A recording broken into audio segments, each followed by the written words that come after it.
There's detail about September 12th. For the first, the mails were pretty sure stolen by previous and ongoing data spy media, film, TV, books, stand-up, musician, commercials. This has been going on for years, and the police knew about it, but nobody did anything or do anything about the hackers, right? That's the one thing. I even found out that there was later here in 2020, 21 too, that there was a hacker nearby the street I grew up in, and that he was German, and that he had an external cell phone inside of Esbjerg commune, right? This kind of exclude a lot of other things like plaguing abandon, and in the area where I lived there was missing Bulgarian boys, might be linking to Michael Bay, the 13 hours, and also to staff members of Esbjerg commune, solicitor these boys maybe, or ransom, whatever. But there was also some Somalia women in the area, and there was some Somalia with tattoo, which means they are, Arab maybe. So, and another thing, there was also Russian in the area. Later on, I met people from Russia, a familiar face from over the Cold War. I met maybe persons from Peking. At least I think I had some communicate with the IRA and the Rode about some data. So at least in a way you could say that these film people, many of them are refugees from the East Bloc. Irving Stuff, Michael Bay, Susanne Bier have a background where their parents were refugees. That might mean a thing, because I grew up in an environment where I might think that someone abused refugee to conflict, mission someone.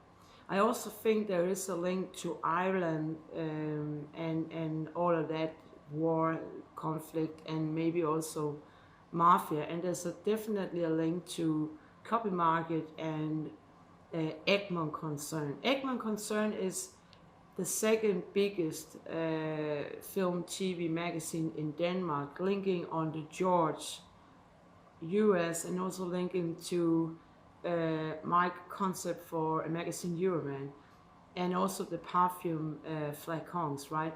So we know there's a bigger money trace. Now I don't know whether some of the terrorists or some of the agency could have pulled it off using some of the greedy people by not calling them up, saying that I was actually by police to get help and were denied help, and also denied help for communication. Makes me think that somebody closed their eyes, but that happens all the time in a way. I have later on illegal case handling, ID theft, wire scam, cyberbully, data spying, industrial spying, animal welfare cases, child abuse cases, kidnappings, including my own story, my kid's story. So the police don't actually fill in.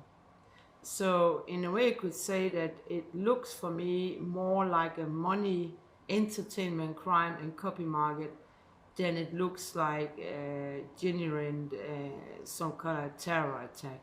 Also because the film A Chance More by Susanne Bier and her husband car hit on a 3-year-old child, and also later crime cases and some videos from a channel in Germany indicate that there's a very close data knowing about the case September 12 or 13 hours and A Chance More, Susanne Bier, is actually being there in this case. They would not have known the things, what was going on in the case, unless they had some access to data. And why would they want that? But I just told you again, there is some not investigated, like the Bulgarian missing children, who was respond and what were their actions, and also my surroundings, what were they doing? They're fighting against me. Is that because they're part of, what are they part of, right? And about this fraud business continue, who is police when they let fraud and attack and stuff like go on, right? So basically, there's a lot of unanswered questions which United States is aware of, and there's a very cold front on the diplomatic scene from Russia, from United States, from Germany, from UK, from France to these questions.